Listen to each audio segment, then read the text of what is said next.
Sí, una cosa que te iba a preguntar y que yo creo que es interesante en este sentido es eh, ¿cómo ves tú o cómo crees o para ti qué es el arte y el videoarte? Son dos preguntas que son bastante complejas, por así decirlo, pero me interesa la visión que tienes, sobre todo tan de transformación social del arte, el arte ligado precisamente a los movimientos actuales y, no sé, me parece interesante que nos des un poquillo ahí tu feedback.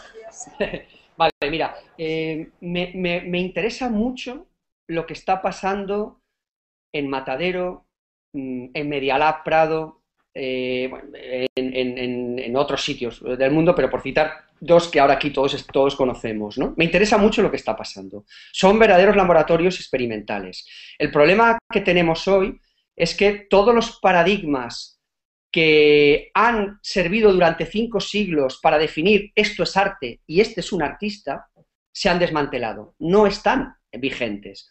Por lo tanto, estamos huérfanos de paradigmas, es decir, de sustancia que defina cómo son las cosas, cómo tienen que ser, ¿no?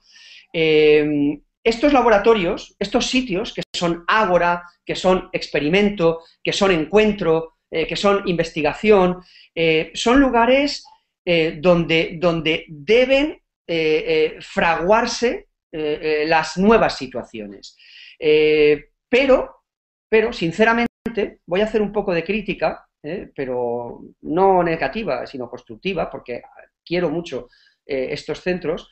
Creo que el modelo que se está implementando es un modelo peligroso, porque es un modelo fácil. Es decir, invita a que el arte es una cosa fácil, ¿vale? Y que está controlada y gestionada por amateurs, por aficionados. Y esto, para mí, no es el camino correcto. O sea, creo que el arte es cosa de expertos, de profesionales, de gente comprometida, que el arte es riesgo, que el arte es dificultad, que el arte es la intelectualización del problema, del comunicar, del mirar, del sentir, del pensar. Y esto, para hacerlo, hay que estar en plena tensión y generando situaciones de excelencia. Creo que el modelo Prado y el modelo Medialab Prado y el modelo Matadero tienen el peligro de alejarse de la excelencia. Y me parece que no es incompatible invitar a todo el mundo, no es incompatible compartir conocimiento con trabajar de forma elitista, ¿vale? Esta es, ya sé que puedo levantar ampollas, pero creo que, no lo sé, si queremos realmente hacer cosas serias hay que atreverse, hay que pringarse. Yo en este caso sé que me estoy pringando, pero apuesto porque el modelo está ahí, en esos lugares, ¿vale? No en las facultades de Bellas Artes, no en las escuelas de arte, no en los museos y en las galerías actuales, no. El modelo está en estos lugares, pero estos lugares tienen un peligro y es tener demasiado éxito social, tener demasiado cercanía con la política, ser fáciles, convertirse en una reunión de amiguetes, y esto me preocupa. Porque... José Ramón, te iba a decir que esa crítica me parece a mí que no es una cuestión de que se pueda dejar de lado y que no es una cuestión tampoco de que si es o no va al caso. O sea, porque aquí creo que estamos todos realmente encantados de la conversación y es una conversación que tiene que seguir y ya le dedicaremos más tiempo, ya sea hoy, dentro de un rato o en otro programa que estaría genial que estuvieras.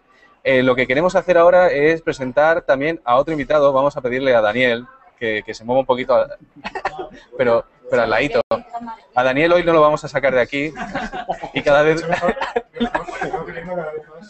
lo vamos metiendo cada vez más en la zona de no puedo salir. En la zona de no puedo salir. Y vale, y bueno, sí, ahora me están comentando que, claro, es verdad, que van a faltar sillas. Te vamos a tener que sacar, pero dentro de poquillo, porque tenemos aquí a muchos invitados. Uno sorpresa que ha llegado, que es... Y no es el alcalde. Y no es el alcalde, porque no hay dos. no hay dos, y ya está. Pero podría haberlos. Pero podría haberlos, y en una realidad paralela uno sería payaso. Entonces, es lo que tiene el tema del multiverso. Otro día entraremos en ese tema. Pero bueno, nos acompaña con nosotros Javier Panera. Javier Panera, comisario de la exposición This is not a love song, que se estrenó ayer, se inauguró ayer, en el centro en La Virreina. La Virreina. Pues bueno, Javier, cuéntanos un poquito, ya sé que te hemos pillado aquí un poco a contrapelo. Nada, con sumo placer. Bueno, pues This is not a love song es una exposición que intenta trazar una genealogía de las relaciones entre videocreación y música pop, básicamente desde los años 60 hasta la actualidad. Normalmente las historias del arte tienden a ignorar o a pasar de puntillas sobre las relaciones que ha habido entre las diferentes músicas populares y otro tipo de manifestaciones artísticas, ¿no? A veces tendemos a aristocratizar la práctica artística y a pensar que los pintores, los videoartistas, los escultores, los performers, pues no se relacionan con las músicas populares de su tiempo. Y esta exposición pues intenta cubrir un poco ese hueco. Y bueno, ya hemos comenzado en los años 60 porque seguramente en esa década es la primera generación de artistas que se ha educado escuchando lo que entendemos por música pop o música rock desde niños, ¿no? Que han quedado fascinados por Elvis o por los Beatles al verlos en la televisión y rápidamente han formado parte de su acervo cultural, de su acervo iconográfico y se han relacionado de un modo más o menos consciente con la música, ¿no? Luego también es muy importante tener en cuenta que, a diferencia del sistema académico español, por ejemplo, el sistema académico anglosajón ha favorecido siempre los intercambios entre músicos y artistas. Hay mucha gente que no sabe que John Lennon tenía formación en Bellas Artes, que también la tenía, yo no sé, pues Freddie Mercury de Queen, David Bowie, el cantante de R.E.M., todos los músicos de Sonic Youth. Es decir, hay toda una genealogía, podríamos trazar prácticamente un movimiento paralelo de crossovers, de intercambios entre músicos y artistas, década por década y prácticamente género musical por género musical, desde los años 60 hasta la actualidad. Y la exposición pues profundiza un poco en ese tipo de intercambios. Muy bien, Javier. Estoy a hacer una pregunta que siempre es muy complicada, sobre todo cuando estás comisariando una exposición, pero por eso voy a hacerla. ¿Cuál es aquella obra que más te gusta? Bueno, tengo muchas. Pues fíjate, siendo una exposición con mucho ruido de fondo, con mucha música, me voy a quedar con una pieza de un artista español, de José Iges, que es justamente todo lo contrario. Es una pieza casi silenciosa, es un homenaje a John Cage. Es una pieza que lleva por título Dylan in Between y es una pieza que parte de la idea de la obsesión de los fans por encontrar en los discos mensajes secretos o mensajes cifrados, mensajes en clave, ¿no? Entonces lo que hizo José Iges fue grabar los espacios que hay entre canción y canción en los vinilos de Bob Dylan, intentando encontrar restos sonoros en los pocos segundos que hay entre canción y canción. Esto lo hizo con la totalidad de la discografía de Dylan hasta lograr una pieza de 4 minutos 33 segundos como la pieza de John Cage, ¿no? Pero ¿cuál es la conclusión que sacó de ahí? Pues él dice que la conclusión se la dio John Cage cuando le dijo que nunca había dos silencios iguales. Y esto pasa, ¿no? El fan de la música rock es tan obsesivo que intenta encontrar mensajes pasando las canciones al revés, escuchando el disco cuando termina, a ver si ahí queda algún residuo sonoro. Entonces, a partir de esa obsesión, José Iges creó esta magnífica pieza. Pero bueno, luego hay, lógicamente, en el ámbito audiovisual, pues hay piezas muy contundentes en esta exposición.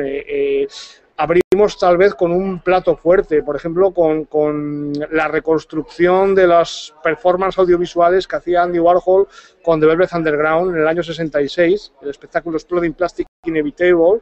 A partir de una película de Ronald Nemeth, grabada en ese año, pues se ha creado un espectáculo audiovisual que recrea, mediante 4 pantallas, el ambiente casi pre-psicodélico que se respiraba en esos conciertos.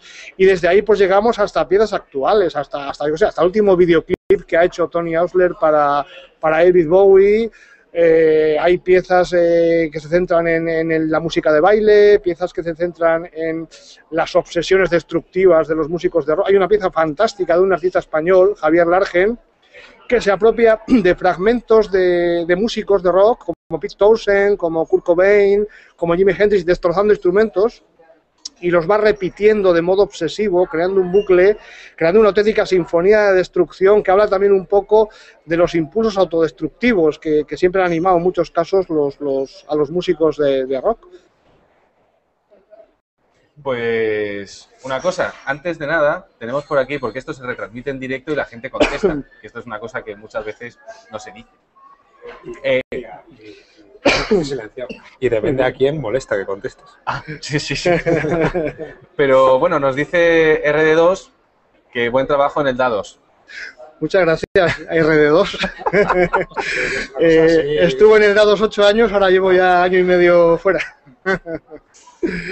Y el origen en realidad de This Is Not a Love Song está también en una exposición que hicimos en 2008 en el DA2 que llevaba por título Rock My Religion, apropiándonos de aquel título de Dan Graham, y ahí está de alguna manera el germen de lo que actualmente es This Is Not a Love Song. Bueno, para que no sepan, el DA2 es el Centro de Arte de Salamanca. Sí, en efecto.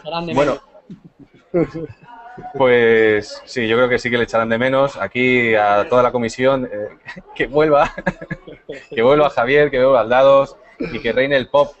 Vamos a hacer una cosa, que como se nos acumula la faena, vamos a cambiar un poco el panorama y vamos a preguntar a nuestros invitados, pero sin focalizar, en el sentido de que estar abiertos a poder responder a las preguntas y abrimos una ronda de debate, si os parece. Perfecto. Vale, pues entonces, una pregunta para ti, Vicente. A ver. No puedo hacerlo así. Doble a uno. Bueno, Jaime y Vicente, ¿cómo veis vosotros que está evolucionando el tema del videoarte? Bueno, el videoarte para mí no es parte de mi especialidad. Yo siempre he trabajado con arte y nuevas tecnologías.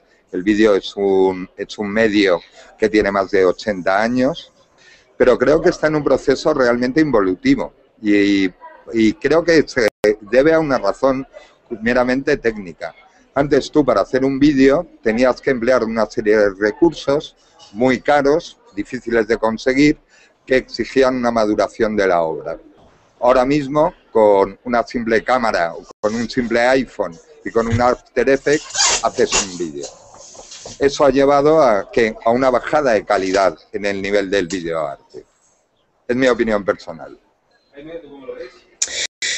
Bueno, a mí me costaría hacer una evaluación de lo que es el videoarte en el contexto del arte contemporáneo, porque yo no me ubico habitualmente en ese ámbito de producción, aunque por supuesto he hecho trabajos de vídeo y probablemente lo seguiré haciendo.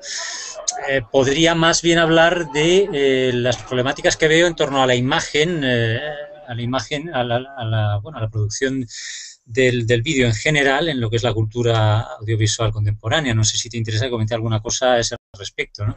Vamos a hacer una cosa. Olvidamos el videoarte y nos vamos a poner a hablar de otros temas, como por ejemplo es el arte electrónico o estas nuevas herramientas que surgen en la era digital y cómo están cambiando la forma en la que se trabaja. ¿Qué os parece? Muy bien. Yo vivo de eso. Yo también. Pues nada, cambiamos de nivel. Creo que, sinceramente, en estos momentos, la mayor justificación del uso de alta tecnología y de medios sofisticadamente tecnológicos estaría en la dirección de la resistencia. Es decir, precisamente en estos momentos el ser humano, el individuo contemporáneo, es un individuo en peligro. Es decir, en peligro porque está acosado, es decir, porque se siente indefenso, porque todo el entorno está montado para esto, ¿no? Es decir, para lo que Jaime denunciaba. Y yo creo que el uso de tecnología hoy ya no es para digamos, la formalización de aquellas utopías de la sociedad cibernética, ¿no? Sino al revés, ya estamos ahí y lo que es peor, lo estamos sufriendo, ¿no? Entonces, creo que el valor del poder que tiene el saber utilizar inteligentemente y de forma eficaz alta tecnología es para poder enfrentarse a esa alta tecnología, es decir, que siempre va por delante la industria militar, y para enfrentarse a ella hay que tener mucha inteligencia y mucha eficacia. Y esto el artista lo sabe hacer muy bien, cuando quiere, ¿eh? Entonces para mí, ese es el uso. Y sin embargo, también utilizando ese resquicio que Jaime hablaba, de que en el fondo lo que nos están haciendo es caricaturizándonos como seres emocionales, en donde ya lo que queda es la cara sí o la cara sa, y que es el emoticono. Entonces, otro valor de resistencia está justo en la low-tech. Y ahí entra el vídeo, porque ya que estamos en loop, pues vamos a hablar de vídeo, ¿no? Es decir, creo que una de las razones por las que muchos artistas usan el vídeo es porque es tan directo y tan transparente, es tan básico, como un lápiz, ¿vale?, que dibuja muy bien, con mucha precisión, esos espacios pequeños, mínimos, interpersonales, poéticos, en donde el gesto, la emoción, el sentimiento, desborda la simple caricatura. Es decir, yo creo que ese es otro punto que es importante y que de alguna manera bipolariza el escenario contemporáneo. O sea, o me enfrento a las problemáticas y a la invasión que estoy sufriendo como ser humano, o bien, es decir, aparco ese problema, me voy a los mínimos recursos, pero con ellos trato de seguir dibujando con precisión, seguir ofreciendo digamos, aquella mirada, aquel pequeño discurso que se escapa entre los dedos, de forma líquida, en la gran tecnología, en la gran sociedad civilizada, desarrollada, que es opresiva, ¿no? Y yo creo que la revolución está en los dos lugares, ¿no?, que son un poco los polos. Vamos a hacer un momentito de interrupción para hablar con Elena Asins, de la Galería Vanguardia. No, bueno, ella es la artista. Premio Nacional. Expone en la galería. Roberta nos comenta, nos está comentando quién es Elena Asins, pero mejor que nos lo diga ella misma. Elena, si te apetece, siéntate al lado de Daniel, que es nuestro invitado de honor hoy. Al final no hemos fichado como sí. Disculpa, Javier, por la interrupción. Sí. No, si ya he terminado. Sí, ahora seguimos hablando después. No, Jaime, no has terminado. Tengo una pregunta para ti. Tengo una pregunta para ti, así que no... No, aparte... sí. Aquí no se escapa nadie, Jaime. Pues, hola Elena. ¿Qué tal estás? Bien, estoy bien. Elena, cuéntanos un poco. ¿Quién eres? ¿Qué haces? ¿Cómo por aquí, por Loop? Bueno, estoy haciendo arte digital y por lo tanto vídeos concretamente, y entonces me interesaba venir, claro. Sí. ¿Y qué tal? ¿De qué va la exposición que tenéis puesta ahora en Loop? Bueno, la exposición es muy variada, naturalmente. Quiero decir que lo mío no tiene nada que ver con lo de los demás artistas, por decir algo. Y bueno, hay una gran diferencia. Mayormente ahora se está trabajando el vídeo de manera figurativa, diríamos, con unas imágenes reales. Yo no, estoy trabajando con signos, símbolos y textos. Entonces, mi trabajo es bastante diferente al del resto de las obras expuestas. No sé si para mejor o para peor, pero es así. Y bueno, pues he venido con la intención de que la gente vea la obra y yo ver también la obra de los demás. Me interesa conocer lo que hacen mis compañeros. Pues Elena, para quien no lo sepa también, bueno, es una mujer súper pionera y entre ello, pues, Premio Nacional de la exposición de Reina Sofía. No, Premio Nacional de Artes Plásticas. Expuse el Reina Sofía en el 2011. Pues nadie mejor que Elena para comentarnos un poco cómo ves tú la evolución del videoarte o cómo has visto cómo está cambiando. Hombre, yo creo que está, diríamos, en comienzos todavía, pero creo que tiene un futuro magnífico, magnífico, increíblemente bueno. Es difícil hablar de comienzos cuando hablamos de que el videoarte tiene ya como unos 50 años. Sí, pero para la tecnología, aunque nos parezca que va muy deprisa, no va tan deprisa, ¿eh? Todavía es defectuosa. Mira lo que tenemos que llevar en la cabeza para poder hablar. Esto quiere decir que todavía no hablamos como la naturaleza consigue las cosas, con la facilidad. Entonces, sí, queda algo de tiempo, no puedo calcular cuánto, pero llegará un momento en que la tecnología sea mucho más libre, más fácil, deje más lugar a la libertad de la creación. Y nosotros también pensemos a nivel tecnológicamente mucho más libremente. Hoy día nos da un cierto reparo, ¿no? Sobre todo al espectador le da un cierto reparo. Una pregunta, ¿cómo el artista, en este caso, modifica o cambia la tecnología? Bueno, el artista trata de hacer arte, con lo cual ya su finalidad es diferente a quien trata la tecnología para hacer cualquier otra cosa. Entonces, esa es una de las razones por las que se diferencia. Pero el artista no debe, creo, y esto es una cosa que está ocurriendo en general bastante, no debe tampoco quedarse en el puro efecto tecnológico, o sea, en el divertimento, en lo bien que ese efecto queda para la visión. Debe dar lugar al pensamiento, debe dar lugar a la reflexión, debe dar lugar a que de alguna manera sirva para que seamos más personas. No quiero decir con ello que seamos mejores personas, es que se suele decir que el arte nos hace mejores y eso lo pongo en duda. No hay gente más perversa que la gente que rodea al arte. Y no me refiero a los artistas, sino a los que rodean al arte, que es diferente.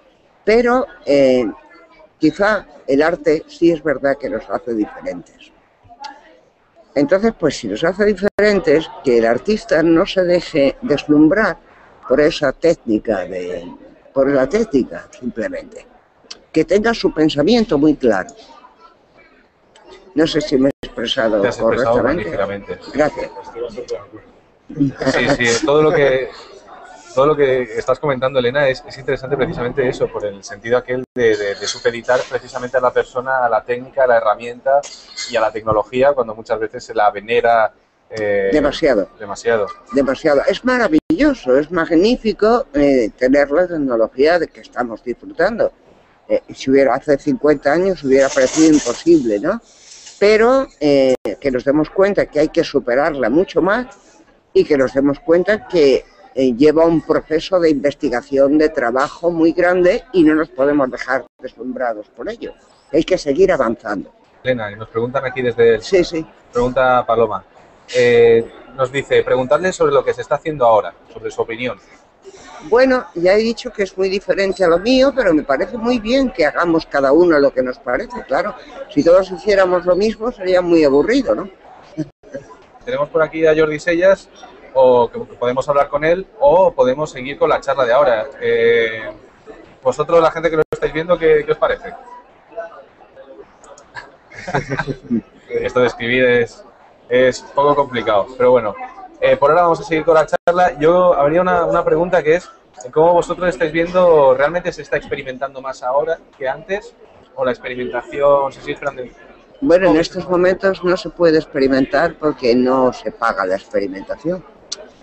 Bueno, el que experimenta es porque o bien puede por otros motivos, le viene el dinero por otros motivos, pero no porque se pague la investigación, que se debe de pagar como cualquier otra cosa. Y lo que se hace es mayormente emigrar. Entonces la investigación se hace fuera de aquí.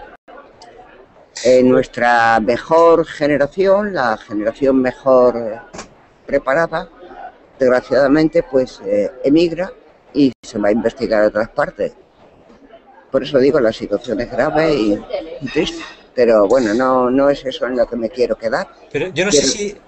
Perdón, la pregunta se refería quizá también a si se investiga en el mundo del arte nuevas formas de expresión o nuevas formas... o por dónde iba un poco... Sí, la pregunta era muy genérica, pero precisamente por eso, para surgir un poco el debate. Pues la pregunta en sí era sobre cómo veis que si realmente se está experimentando hoy en día. O cómo hay, o sea, si realmente se experimenta igual ahora que hace 10 o 20 años.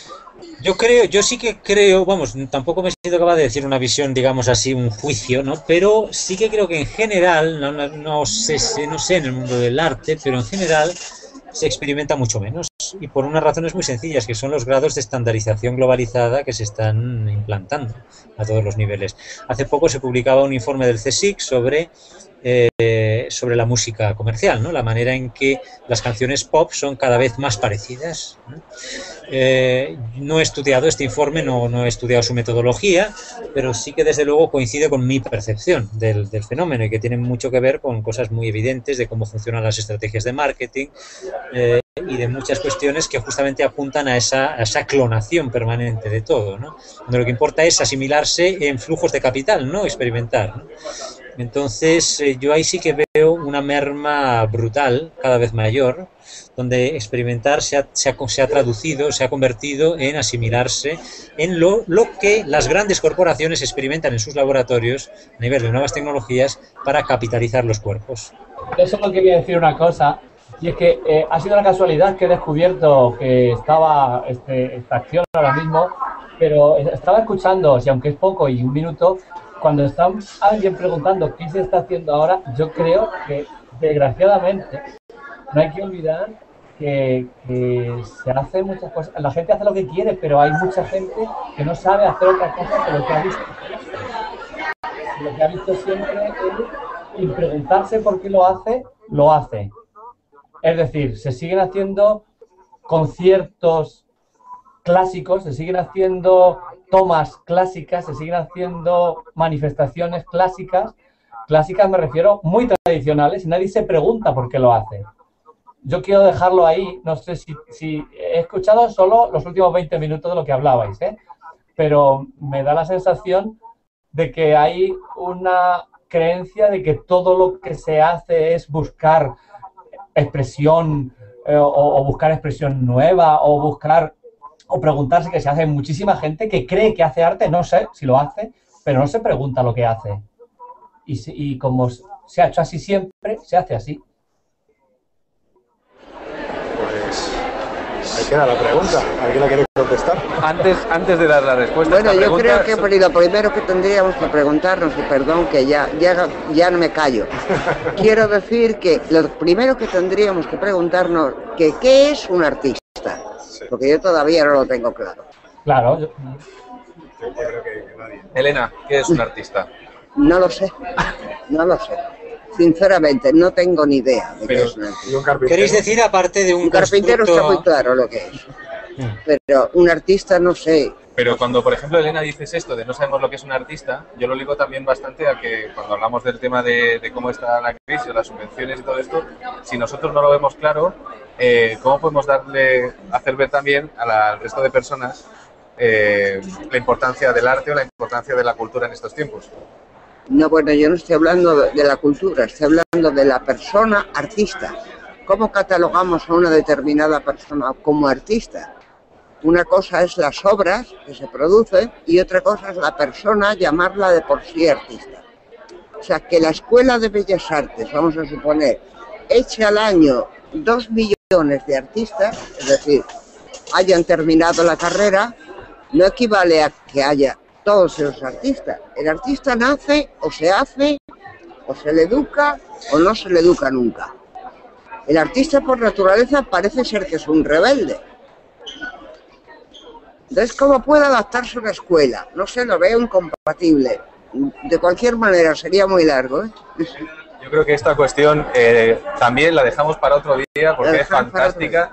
No, la dejamos para otro día significa que no es que la dejemos, sino que la dejamos para otro día. Así que ya hablaremos. Muy bien. Y si quieres montamos una charla para poder... Perfecto.